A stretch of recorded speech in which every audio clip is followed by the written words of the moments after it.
नमस्कार दोस्तों, मेरा नाम राज है।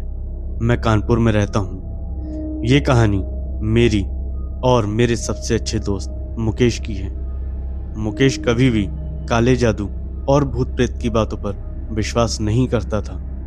वो हमेशा इन सब बातों का मजाक उड़ाता था। लेकिन इस बार हमने जो अनुभव किया उसने हमारे जीवन को हमेशा के लिए बदल दिया। ये बात आज से लगभग 5 साल पहले की है।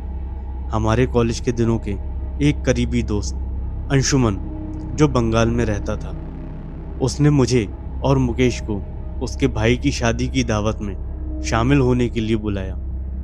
मुझे और मुकेश को वहां जाने का बहुत उत्साह था, क्योंकि हमने बंगाल के बारे में बहुत कुछ सुना था। वहां की संस्कृति, रहस्यमयी कहानियां और काला जादू की बातें। मुकेश हमेशा इन बातों को हंसी में टाल देता था, और इस बार भी उसने ऐसा ही किया। हमने सफ़र शुरू किया और बंगाल पहुंचे। वहां का वातावरण बेहद ही अनोखा था। बारिश की बूंदें और आसपास की घनी हरियाली ने माहौल को और भी रहस्यमय बना दिया था। जब हम वहां पहुंचे, अंशुमन ने हमारा स्वागत किया और हमें अपने घर ले गया। हमने वहां फंक्शन अटेंड किया और वहां कुछ दिन और रुकने का प्लान बनाया और बंगाल की खूबसूरती का आनंद लिया। लेकिन एक दिन हमें एक ऐसे व्यक्ति से मिलने का मौका मिला जिसने हमारी जिंदगी को पूरी तरह से बदल दिया। एक शाम को हम तीनों बाजार घूमने गए थे। बाजार में लोगों का शोर, चाय की दुकानों से उठता धुआं और बंगला में बोलते लोग, सब कुछ बहुत ही अनोखा था। तभी हमारी नज़र एक बूढ़े आदमी पर पड़ी, जो अपनी जगह पर शांत खड़ा था। उसके चेहरे पर गहरा काला टीका था और उसकी आंखों में एक अजीब सी चमक थी। उसने हमें देखकर हल्की सी मुस्कान दी और हमारे पास आकर बोला, तुम लोग बाहर ही हो? बंगाल में सबको आना चाहिए। मुकेश ने उसे देखा और हंसते हुए कहा, क्या आप काले जादूगर हैं? वो आदमी बिना किसी हिचकिचाहट के बोला, हाँ, मुझे लोग काला जादूगर कहते हैं। मुकेश ने हंसते हुए कहा, तो क्या आप मुझ पर काला जादू कर सकते हैं? उस आदमी ने एक हल्की हंसी हंसते हुए कहा, मैंने अपनी सारी शक्तियां छोड़ दी हैं, मैं अब कोई काला जादू नहीं करता। लेकिन मुकेश ने मजाक बनाना शुरू कर दिया और बोला कि मैंने कहा था ना कि काला जादू जैसा कुछ नहीं होता।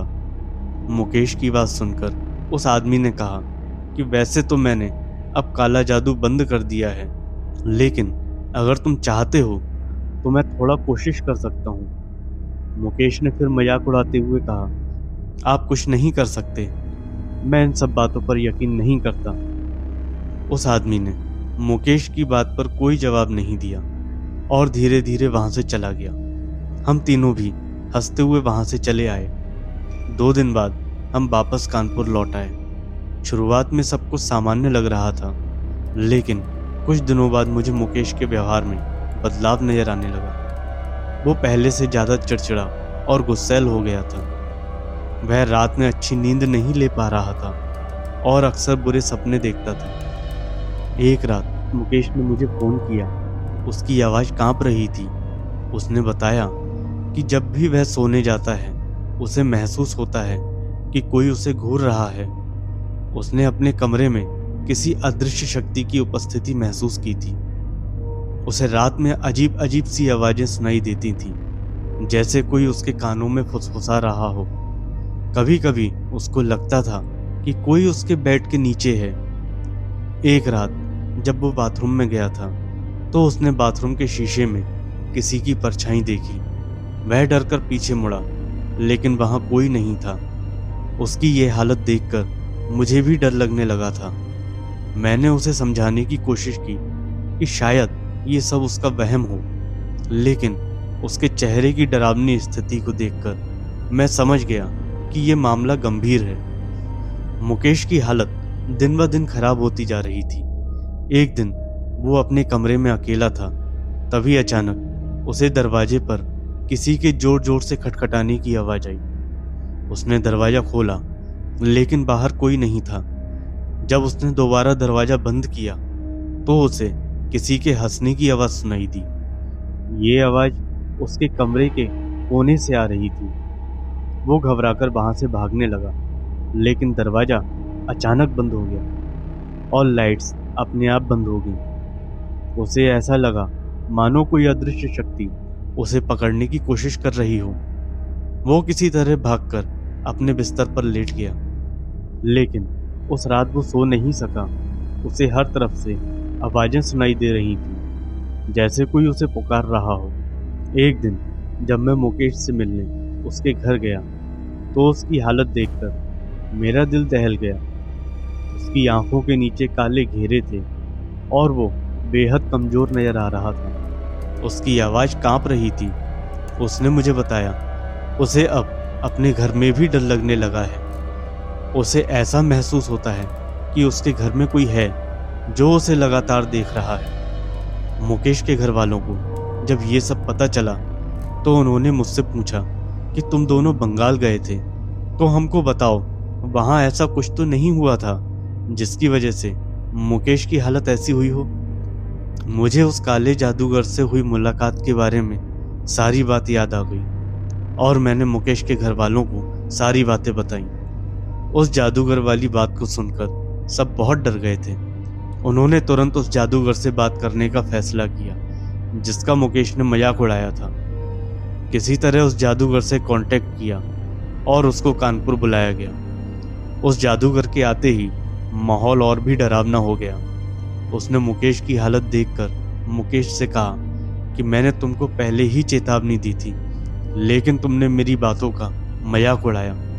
अब देखो तुम्हारी ये हालत। जादूगर ने कुछ मंत्र पढ़ने शुरू किए और मुकेश के कमरे में चारों ओर राख छिड़क दी। जैसे ही उसने ये किया, कमरे का माहौल और भी डरावना हो गया। अचानक कमरे में तेज हवा चलने लगी और दरवाजे अपने आप बंद हो गए। जादूगर ने कहा, ये आत्मा बहुत शक्तिशाली है, इसे रोकने के लिए हमें बहुत ताकत लगानी पड़ेगी। जादूगर ने अपने साथ लाई गई धूप बत्ती जलाई और उसे कमरे के चारों कोनों में घुमाया। अचानक मुकेश जोर से चीखने लगा, जैसे कोई उसे जकड़ रहा हो। जादूगर ने उसे शांत करने के लिए मंत्र पढ़े और फिर कहा, ये आत्मा अब इसे छोड़ देगी। कुछ देर बाद मुकेश की हालत थोड़ी सुधरी। उसकी आंखों से डरावना भाव खत्म हो गया और वो शांत हो गया। जादूगर ने हमें बताया कि मुकेश की आत्मा पर काले जादू का असर हो गया था, लेकिन अब वो सुरक्षित है। उसके बाद मुकेश ने उस जादूगर से माफी मांगी और अब उसको एहसास भी हो गया था कि काला जादू और भूत प्रेत सच में होते हैं। उस घटना के बाद मुकेश ने कभी भी काले जादू और भूत प्रेत की बातों का मजाक नहीं उड़ाया। वो अब हर चीज पर विश्वास करता है और हमेशा सतर्क रहता है। ये कहानी एक सच्चाई पर आधारित है जिसने मुझे और मेरे दोस्त मुकेश को ये सिखाया कि कुछ चीज़ें हमारे समझ से परे होती हैं और उनका सम्मान करना चाहिए। दोस्तों, ये थी मेरी और मेरे दोस्त मुकेश की कहानी, बंगाल के काले जादू का खौफनाक अनुभव। अगर आपको ये कहानी पसंद आई हो तो वीडियो को लाइक और शेयर करें और ऐसे ही और डरावने किस्से सुनने के लिए हमारे चैनल को सब्सक्राइब करें। धन्यवाद।